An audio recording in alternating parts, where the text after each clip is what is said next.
Game 3 of the World Championship match, and Gukesh does it. He ties the score, 1.5 points for each player going into the rest day. And today we're going to see what happened, but from a slightly different perspective. I'm not going to do a full recap of the game today. Instead, I want to focus on some highlights and some specific moments of the game, just to see how the strategies are working for both players and what are the types of mistakes that they've been committing so far, and also to see what strengths they have shown, especially because I think this game depicts quite well what the match has been about so far and what probably we can expect in the future. So we're going to take it from here. This is right out of the opening. Gukesh was better prepared than Ding. Well, I don't know if better prepared, but at least he got the upper hand. He won the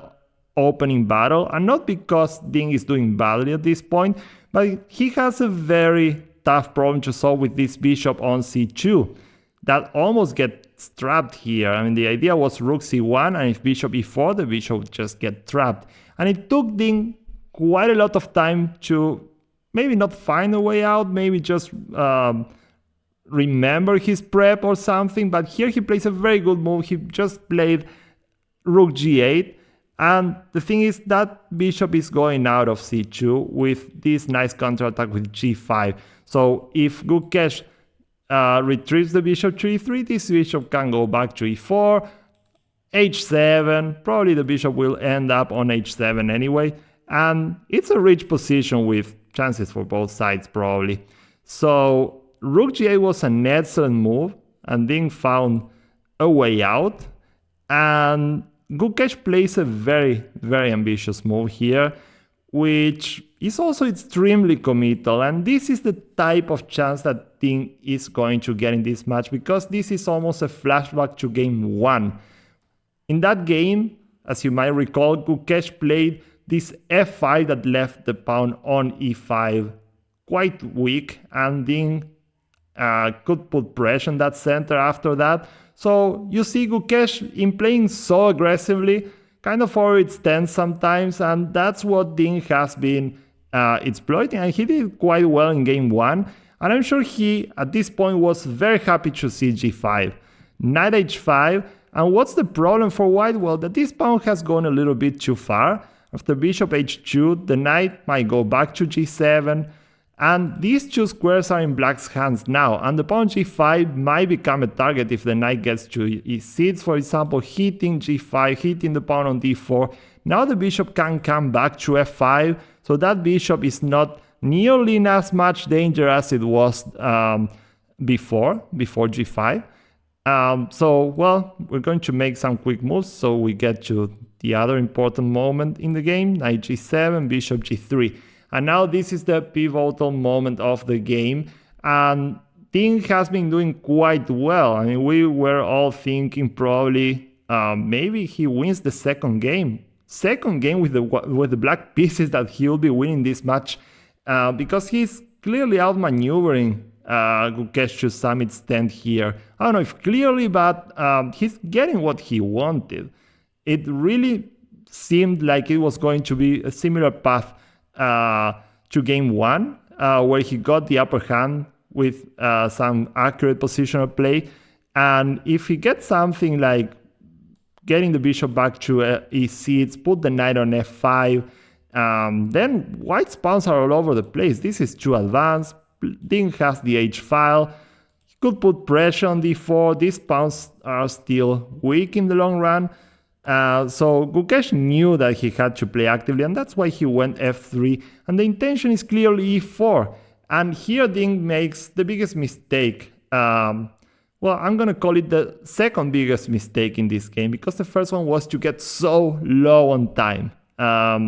Maybe it was the thing that he wasn't really remembering his opening prep, or something, but here he doesn't play the most practical move ever. He plays rook h5, and rook h5 has the problem that, well, it's getting the bishop trapped. Gukesh can play e4, and that bishop on c2 is not getting out.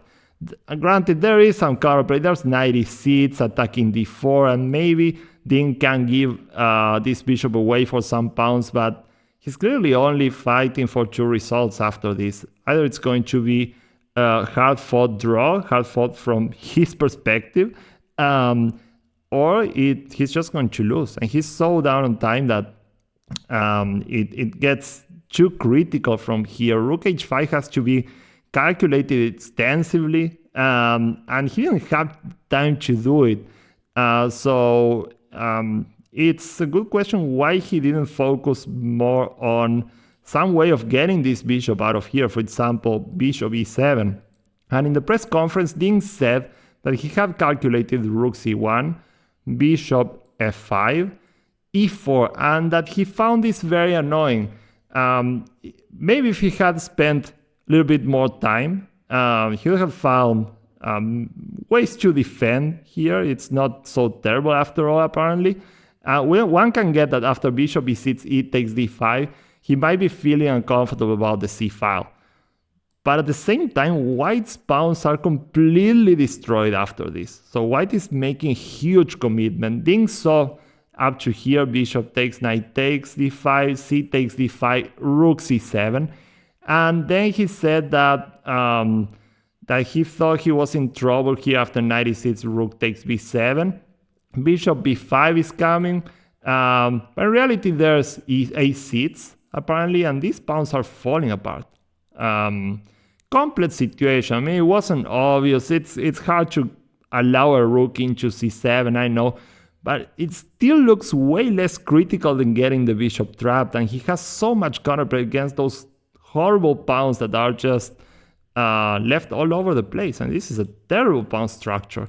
And it wasn't even that necessary. Of course, he only spent 4 minutes to play rook h5 because he was already in time trouble, or close to it at least.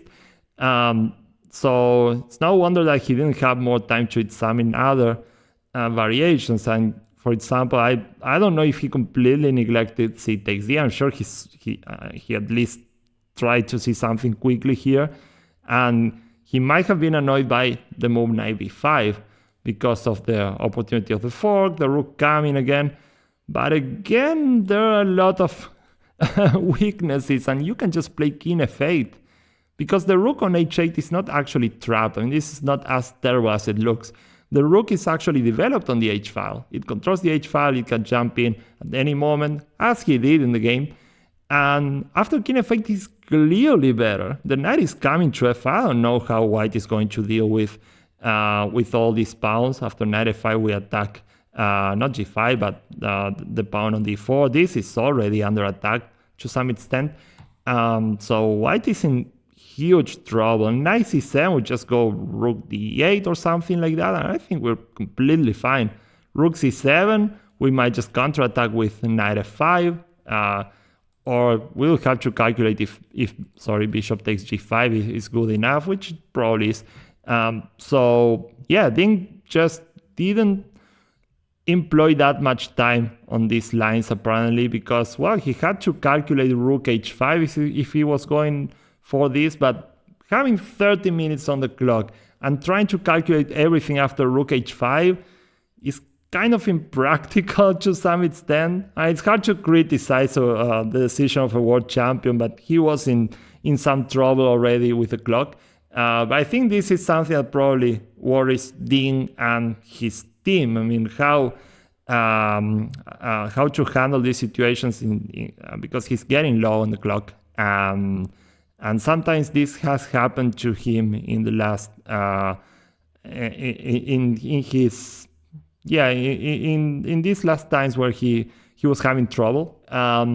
He's at certain points in his games he gets a great position, or he gets a pretty nice position, then makes some impractical choice and things go down from there. So now Gukesh, played e4 and the bishop got trapped. After d takes, pawn takes, Ding tried to counterattack, but here we get to another critical moment. Bishop g7, and Ding was counting on getting some pawns, but The problem is that knight e2 is just a great move. This is a very important move. This is another critical moment of the game. Definitely a highlight because the backward knight move is easy to miss, and this is probably what Ding missed in trying to calculate rook h5. And that's a big problem, because anything you miss here, you're dead. And black is getting some pawns for the piece, but it's not nearly enough to make a stand in the game. Actually, apparently what Ding saw here was if bishop takes d4, he attacks the rook. The bishop is caught on c2 anyway, but he's getting more here. After bishop takes b3, knight takes b3, bishop e3, he's gonna get the g5 pawn too. So that's 3 pawns and kind of a solid position. He can castle queen inside, put a knight on e5. White only has 2 pawns. It's very unlikely that he can convert this. But as you see, he was not able to calculate everything, because, well, if you employ 4 minutes on rook h5, it's very easy to miss something like this. And from here on, well, Gukesh converted very well. There are some points in the game. I'm not going to go entirely through it, but there are some points in the game where he finds very nice, very accurate moves. For example, around here, he, instead of taking with the rook, which allows knight e5 with some tough threats to face here, knight e5, bishop g2 drops the pawn on g5, rook g3 to defend the fork, rook takes g5, and rook takes g5 check, and black takes the rook again. So he's getting some more pawns for the piece. Instead of that, Gukesh just took with the king, for example. Very, very accurate play from him from this point on. So let's skip to the decisive moment of this game. Gukesh played like a robot that came from the future once he got the upper hand. And that's one of the strengths he has. He's clearly great when he has to find a lot of concrete variations leading to a good position. He's just too solid. He calculates extremely well. He's one of the best in the world. In this, he reminds me of Caruana in that sense. Great calculator. And he gave Ding absolutely zero chance. He played rook h1 here, just getting rid of the rooks, and he calculated this very well, because after rook takes g5, there is bishop h3.